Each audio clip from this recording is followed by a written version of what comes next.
That old devil moon. Message from Starfleet, sir. On screen, Lieutenant. The Enterprise will proceed to the Alpha Proxima system. While the indigenous race on Proxima 3 has not reached a technological level commensurate with entering the Federation, and therefore under the protection of the Prime Directive of non-interference, we do maintain a discrete monitoring satellite. It has picked up activity from an asteroid in an elliptical orbit. You are to investigate without interfering with life on the planet. According to the library computer, the Alpha Proxima system has 5 planets and an asteroid belt. A large asteroid is heading towards the inner planets and should pass close by Proxima 3. It passes through the interior of the system once every 200 years. The people of Proxima 3 call it Scythe, the same name as their god of war. God of War, Mr. Spock? Isn't that a bit surprising from a people whose technology matches 20th century Earth? Considering the level of warfare during that century, I'm surprised that it is Earth that did not have a god of war. In any case, about a millennium ago, Proxima 3 suffered a globally devastating war. Blew themselves back to the Stone Age, Mr. Spock? Late Bronze Age, Ensign. They rebuilt their world in half the time it had taken to get there originally. But the Armageddon was mythologized as a battle between the Sophs and Lucres. In that war, the planet was raised, and all the gods died except Scythe. He had rained fury down upon the world, then went off on a long dance of victory. His return is a time for worldwide soul-searching and atonement. And Scythe returns and our monitoring station picks up activity. It would seem that we should proceed to Alpha Proxima and scan Scythe.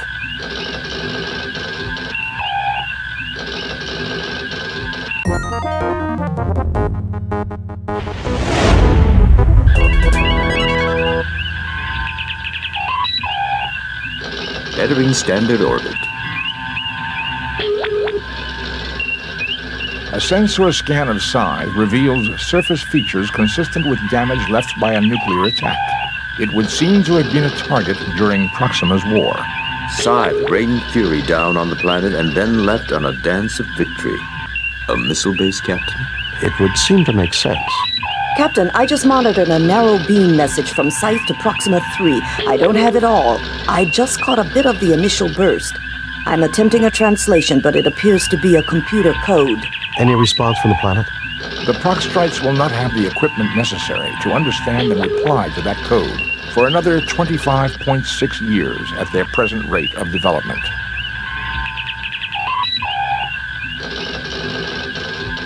Alpha Proxima. Star system with 5 planets. Alpha Proxima 3, Proxtrae, and Alpha Proxima Var, Gazelle are both inhabited worlds.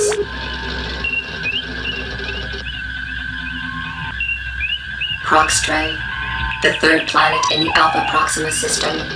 This Class M planet is widely habitable except for zones of extreme radioactivity on the southern continent. About 1,000 years ago, the 2 dominant political systems, the Lucres and the Sophs, engaged in a nuclear war that resulted in the deaths of 3/4 of the world's population through direct or collateral damage. Proxtrae's current civilization is non-spacefaring and does not have contact with the Federation. Lucres, one of the 2 ancient cultures of Proxtrae, sees Sophs. The Lucres believed that a man who made the most of his ability was a god. Their individualism put themselves at odds with the communitarianism of the Sophs. The Lucres used Base 3. Their organization was based on units of 3, making up sets of 99. The number 99 was known to have religious importance to them. Sophs, one of the 2 ancient races of Proxtrae, they lived in a highly advanced culture that valued the community ahead of the individual, which put them in conflict with the Lucres. The Sophs used Base 4 in their mathematics, and their organization was based on units of 4 to make up sets of 100.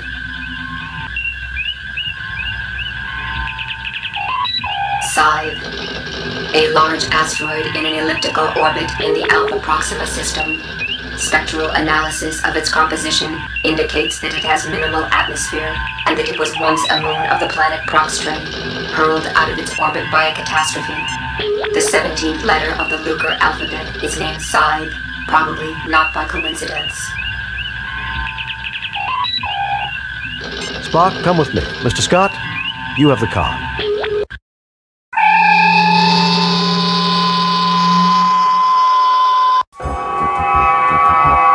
Captain, Mr. Scott wishes to speak with you. Mr. Scott? Aye, we've had some slight problems with the transporters. We didn't notice anything beaming down. Just a glitch in the main transporter program. Mr. Kyle is loading a backup and we're performing tests. The transporters will be down for about an hour. That will still give us plenty of time, Scotty. I know. I have the lads in engineering doing a complete overhaul of the ship's systems. Good, Mr. Scott. I'll keep you posted. Kirk out.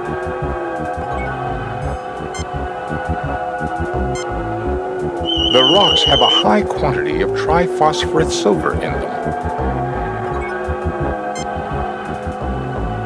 You retrieve a rock.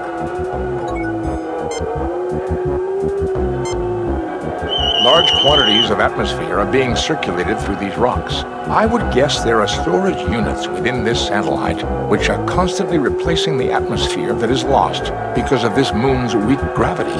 Which means that this moon might still be inhabited, Mr. Spock. We have detected no signs of life, Captain, but the possibility does exist.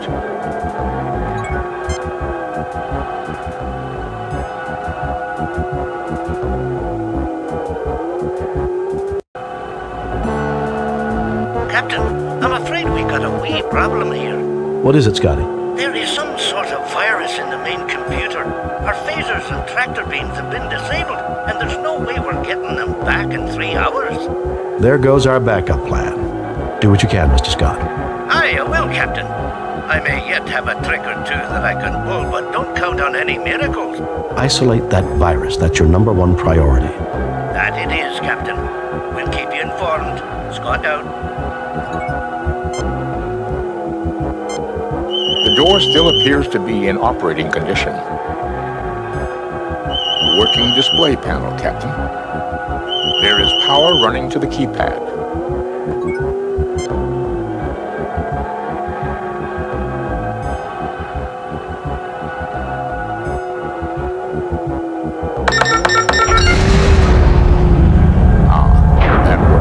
I see you deduced that 10200 in the Lucre's Base 3 was equal to their sacred number 99.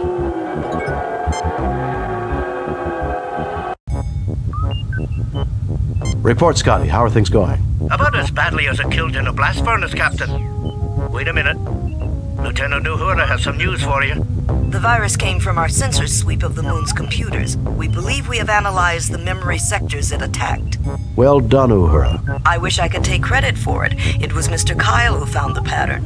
We are attacking it with antivirus programs. Computer science sounds more like medicine every day. If we had a doctor as good with computers as you are with patients, we'd be having a lot fewer problems. Finally, someone who appreciates me. Keep working at it, Uhura. Kirk out.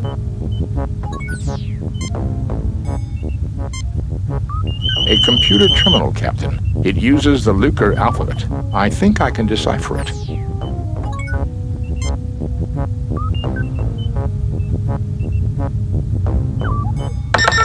The console reports the following. Welcome to Orbital Missile Base. Codename Psi.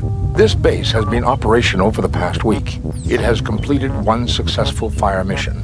Estimation of success is at 22 over 100. 22%? That's very low. Hardly something to brag about. Doctor, in Base 3, 22 divided by 100 is equivalent to 8 out of 9, or 88%.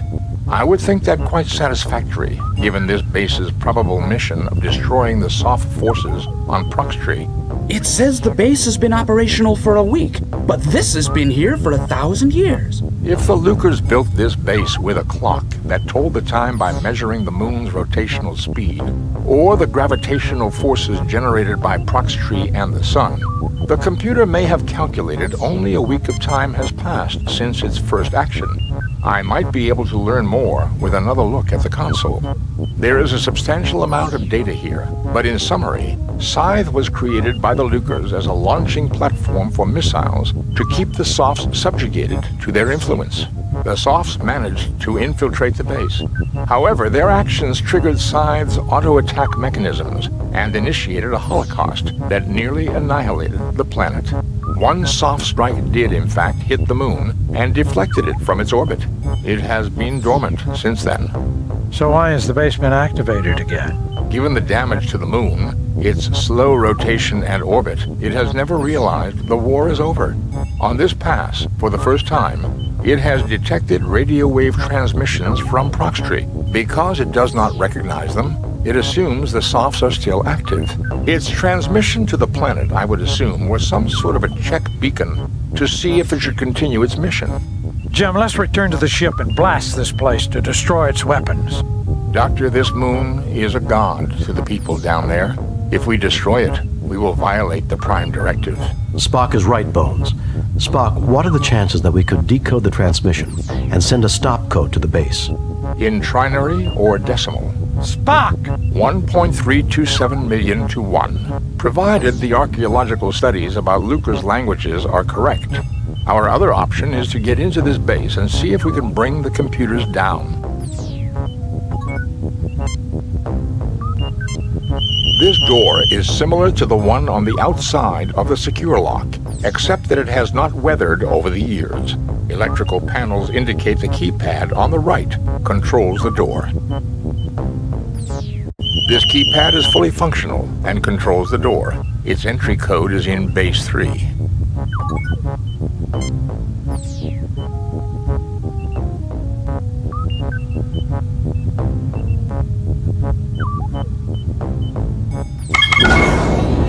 Fascinating.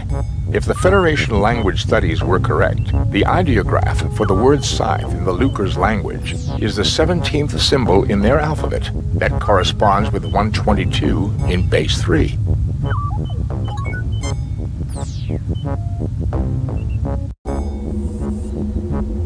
Captain, we have a cure for the computer virus. Well done, Uhura. I modified Cathral-C to exclusively attack the Lucre virus. They annihilated each other, Captain.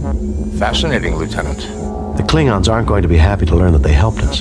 How about the phasers and tractor beams? We may get the tractor beams online in time, Captain. I'm afraid even the backup phaser transmission codes were affected. We could destroy some missiles manually, but if this complex decides to launch more than 10 missiles at a time... Understood. The ball is in our court. We'll give it our best shot. Kirk out.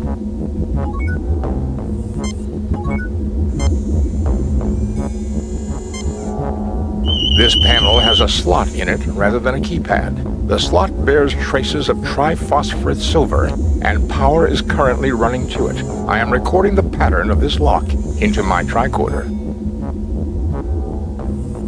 This door is made from remarkably dense alloys. Even our most powerful phaser rifle or welder would not be able to penetrate it. The thing must be almost as tough as a starship hull. Indeed, Ensign, and considerably thinner. A remarkable achievement in metallurgical engineering.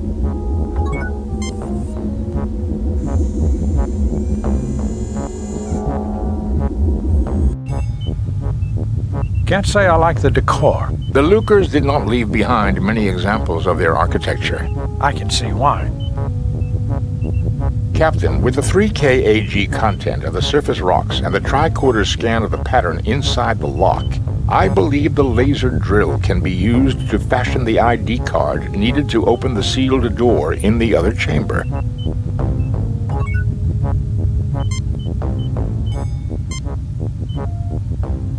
The drill is unremarkable, except its aiming component is corroded and frozen in place. I used the keycard pattern scanned from the lock to program the drill. It should now be able to make a template of the keycard in the rock.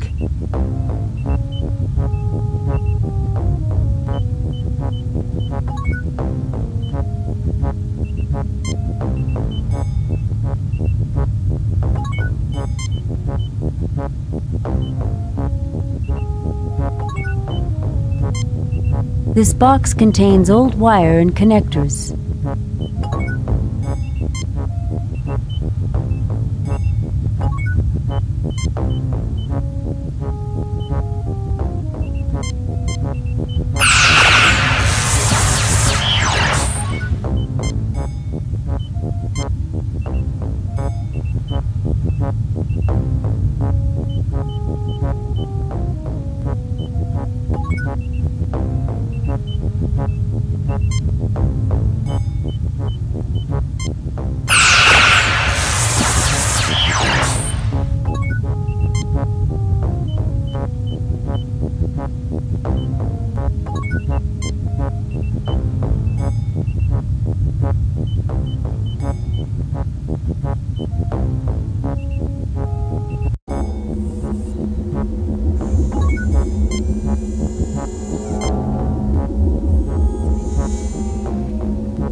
This appears to be the brain of Scythe. There are two identical but isolated computers that communicate with a third, which controls the launch of missiles.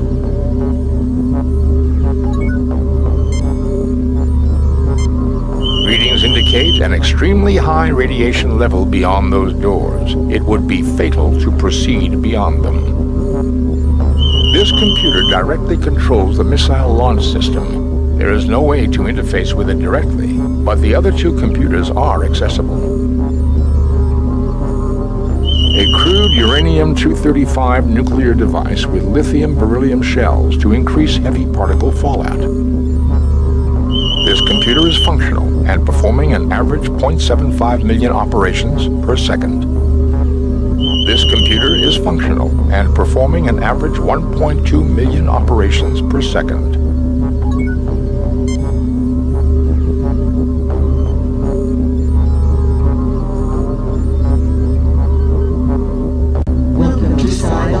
Center, Omega Unit.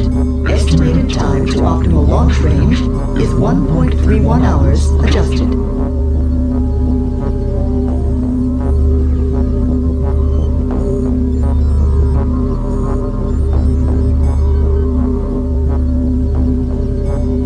Welcome to Scythe Operations Center, Alpha Unit. Estimated time to optimal launch range is 3.21 hours adjusted. Captain, something is wrong with the computers. They may be twins, but they are not identical. It appears they are out of sync, Captain. I have to assume the Alpha unit has a virus, which is using up an incredible amount of computing time. They report different optimum launch times, which is right. Given the elliptical orbit and the range at which they will pass Proxtree, the Omega unit is correct, but the window is very narrow. A variation of minutes will mean the missiles run out of fuel and fall harmlessly into the sun. Can you reprogram the Lucas computer to give us that time, Mr. Spock? Reprogramming an old alien computer is not simple, Captain. The odds against success are 10,221 to 1 against. Too bad all Omega here couldn't just take a sick day and miss the firing. Because the two machines are isolated, the virus did not spread from one to the other. If we could only bridge them.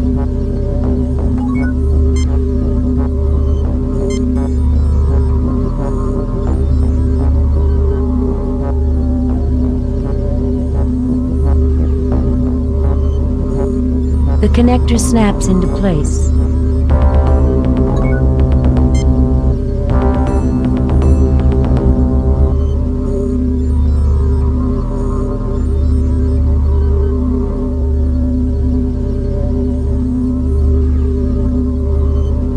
Welcome to Scythe Operations Center, Alpha Unit.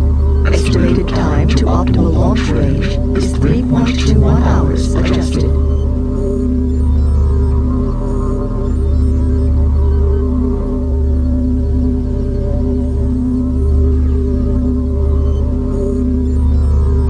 Welcome to Scythe Operations Center, Omega Unit. Estimated time to optimal launch range is 1.54 hours adjusted. The launched missiles will run out of fuel before they reach Proxtree. They will drift into the sun and burn up. Kirk to Enterprise, how are the transporters, Scotty? They're operational again, Captain. We're ready to bring you back at any time. Bring us home.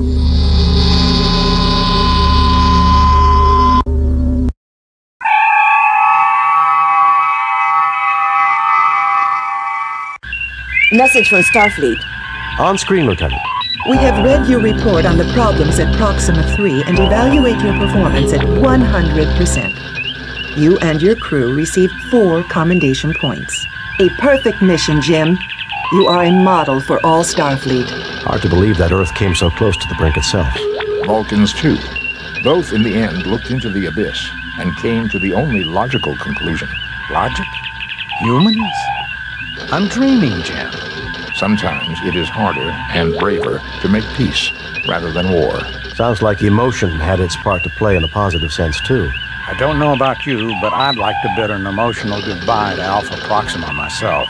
Take us out of orbit, Mr. Sulu.